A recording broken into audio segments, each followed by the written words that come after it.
कोटा से खबर आपको बता दें, संभाग के सबसे बड़े एमबीएस अस्पताल में हड़ताल। ठेका कर्मी को एरियर भुगतान नहीं होने से नाराज होकर के हड़ताल चल रही है। ठेकेदार प्रशासन के खिलाफ जमकर के नारेबाजी की जा रही है और 2 साल से भुगतान नहीं हो रहा, जिससे नाराज होकर के आज जो देखिए कर्मचारी है वो हड़ताल पर उतरे हैं।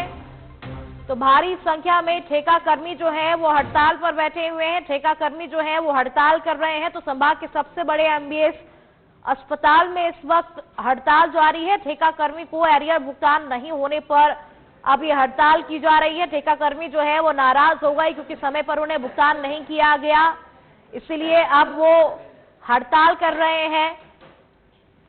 तो ठेका कर्मियों को एरियर भुगतान नहीं किया गया, इसलिए उन्हें अब हड़ताल का रुख अपनाना पड़ा है। संभाग के सबसे बड़े एमबीएस अस्पताल में इस वक्त हड़ताल जारी है। ठेका कर्मी को एरियर भुगतान नहीं हुआ, इसलिए अब ठेका कर्मी जो है वो हड़ताल कर रहे हैं। 2 साल से उन्हें भुगतान नहीं मिल रहा।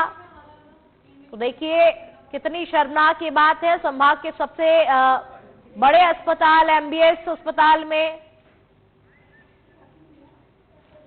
तो चलिए इस खबर पर और अधिक जानकारी के साथ कोटा से सीधा लाइव मेरे संवाददाता भूपेंद्र मेरे साथ जुड़ चुके हैं। भूपेंद्र, क्या कुछ पूरी जानकारी? देखिए ठेका कर्मियों को 2 साल से भुगतान नहीं किया गया और आखिरकार मजबूरन अब उन्हें इस तरीके से धरने पर उतरना पड़ा है।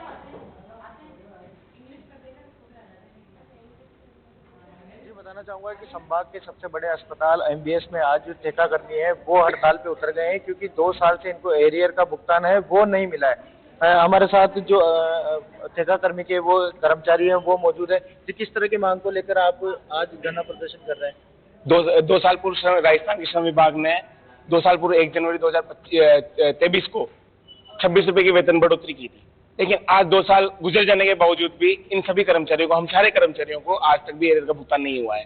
और कई बार हम लोग अस्पताल प्रशासन के प्रतिनिधियों से मिल चुके हैं। अधीक्षक साहब का कहना है कि बिल पास हमने कर दिए हैं। ठेकेदार मानता है, क्या ठेकेदार कहता है कि अभी तक भी बिल पास नहीं हुए हैं, इसलिए हम एरियर का भुगतान नहीं कर सकते।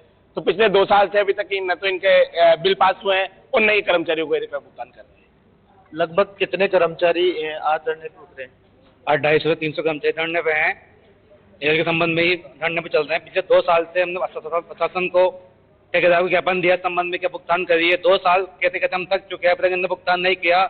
इस कारण आज मजबूर होकर हमको आज हड़ताल पर उतरना पड़ा है और जब तक भुगतान नहीं होता हम हड़ताल पे रहेंगे। कितने यानी कि अस्पताल में कितना कार्य प्रभावित हुआ है आपके हड़ताल पे उतरने से? चाहे वो लैब का हो, चाहे वो दवा काउंटर का हो, चाहे वो टोली का हो, पर्ची काउंटर का हो, गैस काउंटर का हो, जितने कर्मचारी यहाँ पर हैं वो सब एमबीएस के पूरे काम देखते हैं। पूरा एमबीएस ठेका कर्मचारी से चल रहा है। या परमानेंट आदमी कोई काम करता है नहीं, काम ये लोग करते हैं। इनकी हड़ताल होने के साथ पूरा एमबीएस का हर एक जगह हर एक काम बंद पड़ा हुआ है।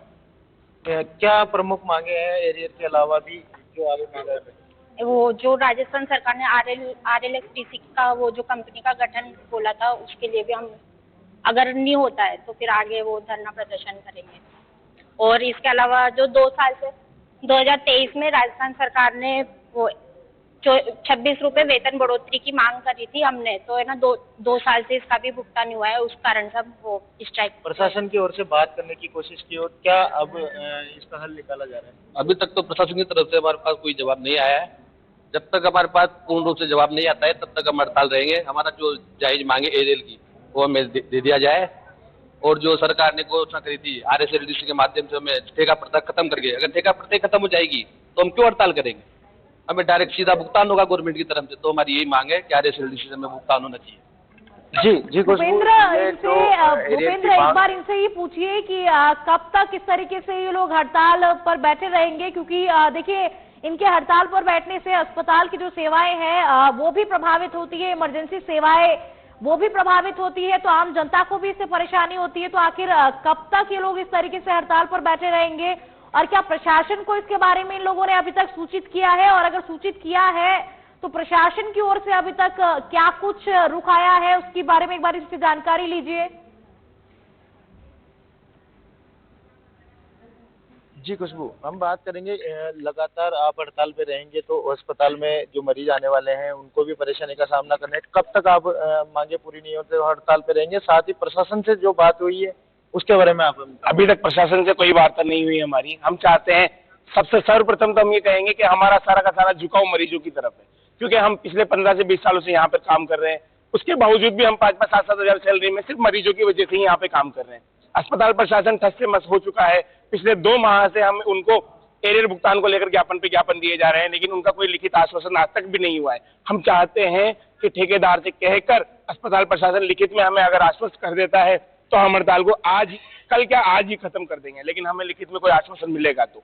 लेकिन अभी तक भी हमारे ये अस्पताल के किसी भी प्रतिनिधि या किसी अधीक्षक या उपाधीक्षक साहब का कोई अभी तक फोन तक नहीं आया हमारे पास में कि आप हड़ताल क्यों कर रहे हैं। यानी कि जब तक लिखित में आदेश नहीं मिलेगा आप हड़ताल पे रहेंगे? लिखित में आश्वासन मिलने के बाद भी हम हड़ताल को इसको स्थगित करेंगे। जी खुशबू, ये लगातार हड़ताल पे रहेंगे। अभी लिखित में आश्वासन की मांग है। जो प्रशासन है उनकी तरफ से कोई अभी तक इनको कोई ना तो संपर्क करने की कोशिश की है, ना ही किसी तरह की कोई हड़ताल खत्म करने की कोशिश की जा रही है। जी खुशबू। चलिए, शुक्रिया भूपेंद्र तमाम जानकारियों के लिए।